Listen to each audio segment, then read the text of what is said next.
आप देख रहे हैं एसएनसी आवाज़ सैफी अब्बास के साथ। नमस्कार, एसएनसी आवाज़ में एक बार फिर आपका स्वागत है। सिंगरौली जिले में अपराध नियंत्रण में पुलिस की भूमिका काफ़ी महत्वपूर्ण है और ऐसे में कई बार पुलिस अधीक्षक के द्वारा फेरबदल किया जाता है। ऐसे में जितेंद्र सिंह भदौरिया को जयंत चौकी का प्रभार मिला है। हालांकि रामायण मिश्रा जो जयंत चौकी के प्रभारी रहे हैं उनका प्रमोशन हो गया। ऐसे में जितेंद्र सिंह भदौरिया को जयंत चौकी का प्रभार मिला है। इससे पहले हम आपको ये भी याद दिलाना चाहेंगे कि अभिमन्यु द्विवेदी जब जयंत चौकी के प्रभारी थे और वो छुट्टी लिए थे, ऐसे में जयंत चौकी में अपराध नियंत्रण के लिए एक बार जितेंद्र सिंह भदौरिया को भी कार्यभार दिया गया था। 3-4 दिन के इस मौके पर उनके द्वारा मोटरसाइकिल चोरी का एक बड़े मामले का खुलासा किया गया था। लेकिन उसके बाद चूंकि उनका कार्यकाल 3-4 दिन का ही था, लोगों को उनसे उम्मीद थी और कुछ बेहतर वो कर रहे थे, लेकिन इसी बीच वो चले गए और अभिमन्यु द्विवेदी वापस जयंत चौकी के प्रभारी हो गए। लेकिन अब सबसे बड़ा सवाल ये है कि अब जब जितेंद्र सिंह भदौरिया को जयंत चौकी का कमान मिला है, वैसे हम आपको ये बता दें कि सिंगरौली जिले में लगातार चोरियां हो रही हैं और दूसरे तरह के अपराध जिसमें दुर्घटना और नशीले पदार्थ हैं वो बॉर्डर और दूसरी जगह से सिंगरौली जिले में आ रहे हैं। उस पूरे नेटवर्क को भी तोड़ने की ज़रूरत है और पुलिस कई बार, अगर हम बैठन कोतवाली की बात करें, मोरवा की बात करें, तो लगातार इस तरह के नेटवर्क के पीछे पुलिस रही है और इनमें से कई अपराधी जो ड्रग माफिया रहे हैं उसको पुलिस ने पकड़ा भी है। लेकिन अगर हम जयंत की बात करें तो यहाँ पर जितने भी बड़े क्षेत्र हैं, अगर उन्हें हार्ट कहा जाए तो जयंत उसकी वेन है, क्योंकि एक तो सोनभद्र शक्तिनगर का बॉर्डर है, उत्तर प्रदेश का बॉर्डर है जिस पर विशेष नज़र रखने की ज़रूरत पड़ती है और इसके साथ साथ निगाही, अमलोरी, मोरवा, बैढ़न और तमाम दूसरे जगह के रास्तों को जोड़ने का मुख्य मार्ग भी यहाँ से होकर गुजरता है। ऐसे में जो आपराधिक पृष्ठभूमि के लोग हैं वो अपराध करके बॉर्डर से उत्तर प्रदेश की सीमा में चले जाना चाहते हैं और कई बार वहाँ के अपराध से जुड़े हुए लोग मध्य प्रदेश की सीमा में आना चाहते हैं और जयंत होकर ही वो दूसरी जगह पर जाते हैं। ऐसे में पुलिस यहाँ पर चप्पे चप्पे पर निगरानी तो करती ही है, लेकिन पिछले कुछ दिनों से जो लगातार चोरियाँ हो रही हैं, कई चोरियों का खुलासा नहीं हुआ है और चोरों का नेटवर्क इतना तगड़ा है, उनकी रैकेट इतनी तगड़ी है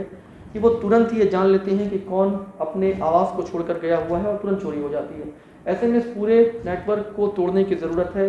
रामायण मिश्रा जो जयंत चौकी प्रभारी रहे हैं, सरल स्वभाव के रहे हैं, उनके विवेचना का अपना एक तरीका रहा है। कई चोरियों का खुलासा उन्होंने किया, लेकिन फिर भी कई चोरियाँ अभी भी चुनौती बनी हुई हैं। ऐसे में इस पूरे नेटवर्क को तोड़ने के लिए जितेंद्र सिंह भदौरिया से लोगों को काफ़ी उम्मीद है। आपको याद होगा कुछ साल पहले मनीष त्रिपाठी जब जयंत चौकी के प्रभारी रहे हैं, जब वो शुरू में आए थे तो बहुत सारी चीज़ें पता नहीं चल पा रही थी, लेकिन उनके काम का तरीका आज भी, वो जिस जगह पे रहते हैं अपराधियों में एक खौफ रहता है, लेकिन एक एटीएम लूटने के एक मामले को उन्होंने 48 घंटे के अंदर सुलझाया था। इसके साथ साथ कुछ ऐसे मामले थे जिसकी वजह से उन्हें भुलाया नहीं जा सकता और आज भी जब कोई अपराध होता है तो लोग मनीष त्रिपाठी को एक बार याद करते हैं, उनके तरीकों को याद करते हैं। उस लैप्सेस को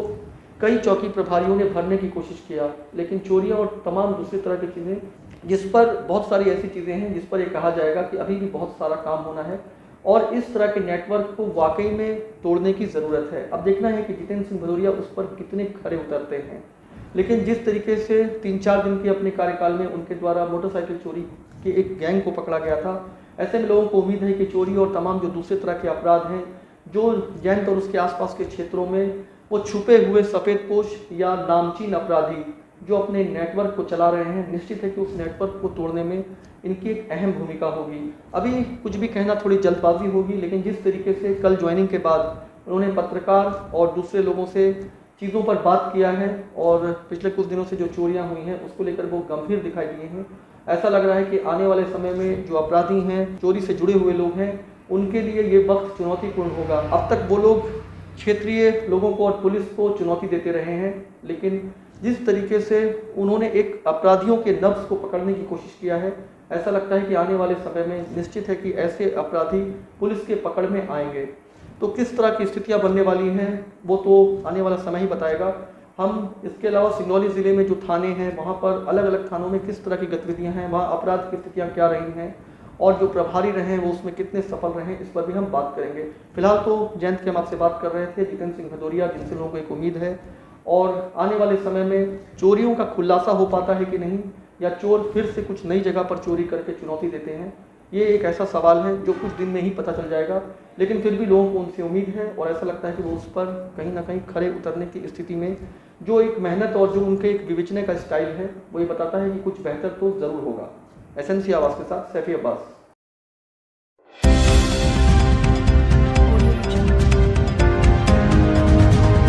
आप देख रहे हैं SNC आवाज सैफी अब्बास के साथ।